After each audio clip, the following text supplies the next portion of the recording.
mess it up. You know, we were just, you know, I talked with Beamer and Michael Hanke. Now, he was a stranger. He was Sheriff Truman. Sweet guy, but you know, he kept to himself a lot. His hair looked really good, though. He had the hair. Right, James? We would talk about, you know, let's not mess it up. We can't mess this up. Let's keep the tone. Let's everybody keep doing what they're doing and staying in that zone, you know, and don't let anything mess it up. And that's pretty much the way we, how about for you? Bill's journey was pretty remarkable too, I must say. Mine was very different though, because I hadn't worked in TV and film before this. I had just been living in Seattle for a couple of years doing theater.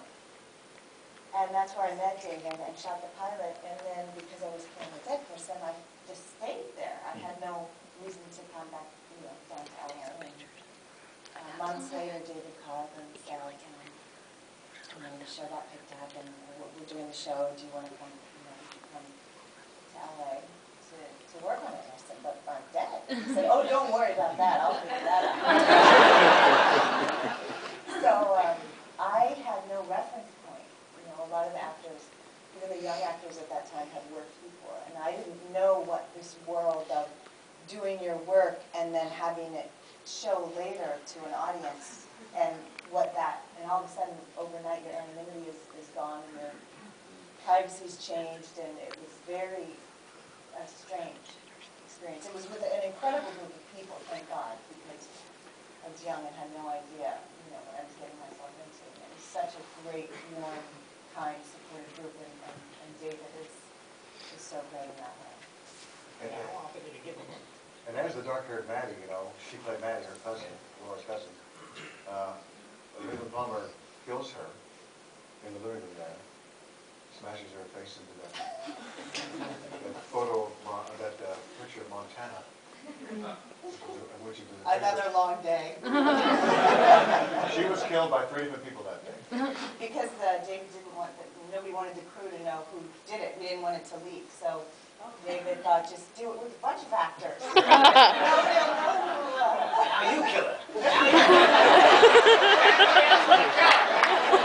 No, and they filmed it. They filmed every killing, you know. And, Richard Beamer, as Ben Horn, killed her. Bob, you know, the fellow who played Bob, he killed her. And then I killed her last, I think. And she had about 14, 16 hours of killing that day. And they called in, didn't they call in a massage therapist for you and a... I don't remember. You remember that? They called in for you.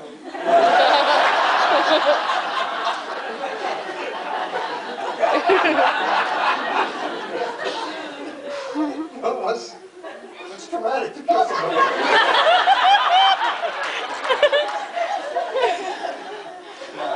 You don't want to tell a story about Bob, how he got onto the show? Oh yeah, you know that story, huh? Yeah, the guy who played Bob, Frank Silva, was the prop master on the show. And during a scene early on, a wide shot kind of panned around the room, Frank was crouched by the bed, and he was in the shot. And the director of photography said, you know, Frank Silva was in the shot, and David looked at the playback and just got it at that point that Frank Silva, the prop master, would become God. and that's really what happened. And so then they just started putting him in different episodes. And Frank was, you know... Poor Frank, he didn't know what to do. David would tell him to growl, or David would tell him to snarl. Like, huh? Yeah. And he just became like this huge cult figure with T-shirts and everything else, and he was just like Frank. Prop guy. The thing is, he continued to be the prop master. I don't even know if they gave him his SAG card. He was a great guy. Unfortunately, he passed away. But he was a wonderful guy, and then Deputy Andy, yeah, he was David's limo driver right. on a couple of occasions, and David offered him the role of Andy, Deputy yeah. Sheriff Andy. Yeah. Yeah. David doesn't audition people, he just gets to know you. Yep. That's right. You get Well, bored. he saw your headshot in the casting office. Yeah, I just got a call one day that director David Lynch was in town and he was doing this thing that was all very secretive, but he thought I was this dead girl. And would I come meet him? And that was it. I just went and I was so nervous. I sat like this on my hands the whole time because they were shaking so bad. I didn't want him to see it. And he just said, how would you feel about, being put in freezing cold water and wrapped in plastic for a really long time? And I said, that's fine. I grew up in Colorado. I can deal with that. And that was it. That was, he said a couple flashbacks. But that was all he did. I wish more people would hire us like that.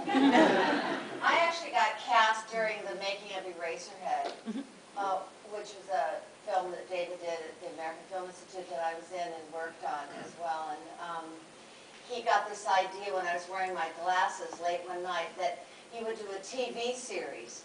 And there would be this girl with a log. And it was going to be called, I'll Test My Log with Every Branch of Knowledge. The girl would take the log, she would wear a pleated-clad skirt and a shirt and glasses, and she'd carry the log to different experts and get their opinions. And the first episode was going to be the log girl taking the log to the dentist. And the dentist would put one of those little blue towels with the little things around the log, and then the dentist would start probing the rings. And while he was probing the rings of the log, we would learn about the log, the wood, the age of the ponderosa pine, and we'd also learn about dentistry at the same time. And so this was in the middle to late 70s that he got this idea, and he was one of the only auteur directors then who really wanted to do TV. He wanted to do a miniseries. That was his goal. So when he called me many years later and said, hey, Kath, are you ready to do The Log Girl? I got this pilot in ABC, and I'm going to put you in it. And I said, yeah, I can do it. I don't think it's appropriate to call me The Log Girl anymore. So we called her The Log Lady. And he inserted the character into the pilot without having written it because he was afraid that they would reject the idea. Something about the talking log, I don't know why. But anyway, so then he put her in the first episode, or the pilot, and it captured the imagination of a few people and decided to continue to do it. We're still waiting to do I'll Test My Log with Every Branch of Knowledge. It's just a shame that was not a spin-off. Yeah. Now it's a spin-off series, and TV needs more logs. Yes, definitely. One thing that's kind of missing. All right, well, I know we want to throw to everybody's questions out here. I had one specific side question. And someday when you guys decide, this is the last season, have you ever thought about what the final episode is going to be? Because, and I don't know if this is the plan, but will Gus and Sean finally just end it all with marriage?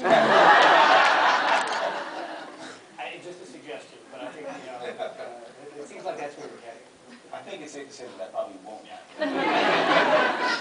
But who knows? I never thought about how the show will end first. I mean, a lot of things about the ending, right? So I guess when we get to the final season, then we can think about how we'll close this stuff up. And any thoughts on how you, and the legacy of something you think you'll be able to have Twin Peaks kind of impact? No. With all due respect to ourselves and what we've done, I don't think people will remember us the way people remember Twin Peaks, but I hope that they remember us for making their Fridays and then Wednesdays a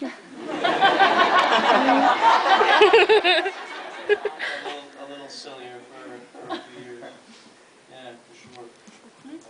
And for all of you guys, the chemistry you guys seem to have is truly like, it comes through so clearly on camera, but has it been that way from like day one for you guys?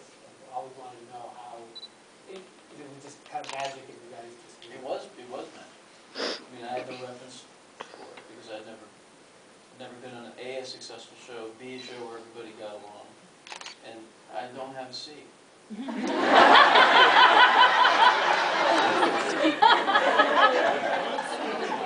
I mean, it was different for him because he was coming off some political show that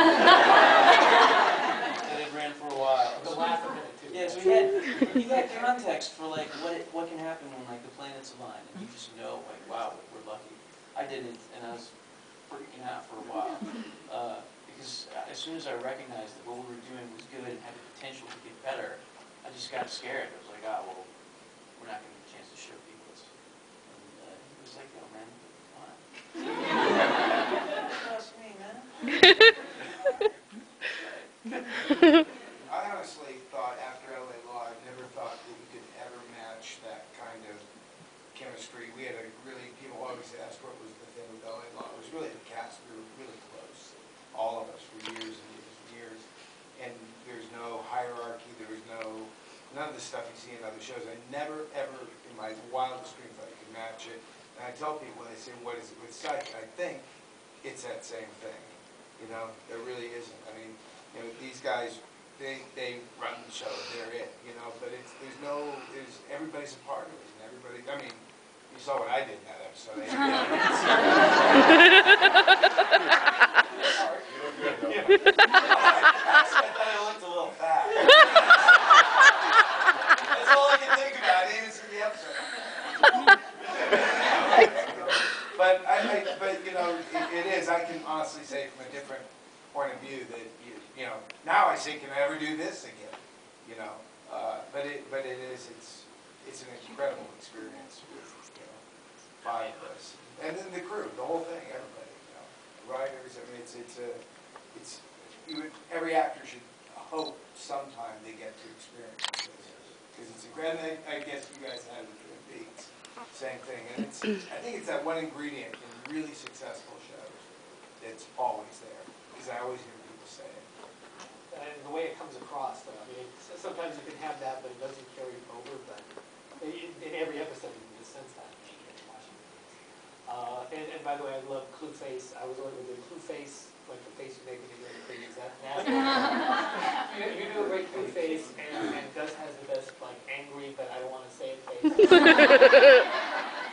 That's cry face. All right, do you guys have questions? Have some stuff for everybody? All right, wait for the mic.